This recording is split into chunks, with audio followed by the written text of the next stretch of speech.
ये इतिहास रहा है कि जब हम लोग मैदान में कूदते हैं और आन बान शान की जब बात आती है तो अपने अधिकार को हम लोग लेके रहते हैं। और इसका उदाहरण है कि पिछले बार जो हम लोग का जो 100% आपका किलोमीटर का जो माइलेज का रेट बढ़ोतरी नहीं हो रहा था, उसमें भी हम लोग 36 घंटा का और 48 घंटा का भूख हड़ताल किए थे। नतीजा हुआ कि हम लोग को एरियर के साथ उसकी बढ़ोतरी हुई और हम लोग का किलोमीटर का रेट जो 525 रुपया मिल रहा है, 5 रुपया 25 पैसा, आज उसी की देन है कि हम लोग के संघर्ष की बदौलत और संघर्ष के कारण हम लोग को मिला।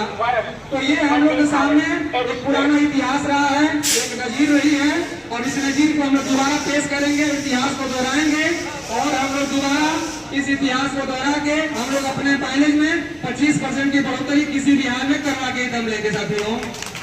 साथियों, इसके साथ ही तमाम समस्याएं हमारे मंडल में भी चल रही हैं, वो घाट साइड से हो, लरसा के रनी साइडों से हो, लगातार अभी देखा जा रहा है कि राह का ड्यूटी हो रहा है, अधिकारियों की लगातार मनमानी बढ़ती जा रही है, वो ट्रांसफर पॉलिसी इनकी कुछ समझ में नहीं आ रही है। लॉन्ग आवर ड्यूटी पे जितना भी रेलवे बोर्ड का नियम चल रहा है, सारे नियमों की धज्जियां उड़ाई जा रही है, किसी भी रनिंग रूम की स्थिति बढ़िया नहीं है, चारों तरफ समस्या बढ़ती जा रही है। आप यहाँ से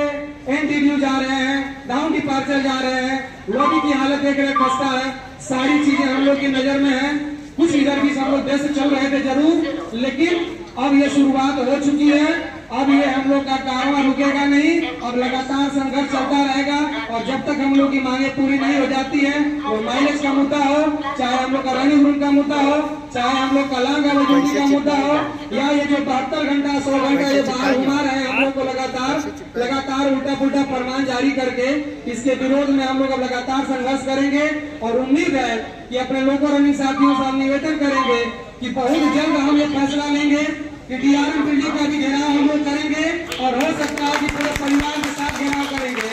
क्योंकि ये सरासर हम लोग के साथ गलत हो रहा है कि 16 घंटा 14 घंटा हम लोग अपने घर पे रहे और 72 घंटा और 80 घंटा हम अपने घर के बाहर रहेंगे। एक रनिंग रूम से दूसरे रनिंग रूम, दूसरे रनिंग रूम से तीसरे रनिंग रूम, हम लोग 2-2 दिन 3-3 दिन 4-4 दिन घर से बाहर रह रहे हैं। इसको तो समझ में नहीं आ रहा कि हमारा भी घर परिवार है, बाल बच्चा है, हित नात रिश्तेदार है, हमारी कुछ सामाजिक जिम्मेदारी है, पारिवारिक जिम्मेदारी है कि नहीं हमारे पास। तो साथियों, ये जो मनमानी है, ये जो तानाशाही है, इसके खिलाफ भी हम लोग आवाज उठाएंगे और विरोध प्रदर्शन के लिए डीआरएम बिल्डिंग पर हम लोग बहुत जल्दी कूच करने वाले हैं और इनकी मनमानी पर हम लोग कंट्रोल करेंगे, लगाम लगाएंगे, और नहीं लगाएंगे तो हम लोग का आने वाला दिन इससे भी बुरा होने वाला है। तो साथियों, अपनी एकता को बना के रखे रहना है और आगे के कार्यक्रम के लिए अपना केंद्रीय नेतृत्व, जोनल नेतृत्व जो है या मंडल का जो नेतृत्व रहेगा, उसके आह्वान पे आप लोग संघर्ष के लिए देने को तैयार हैं।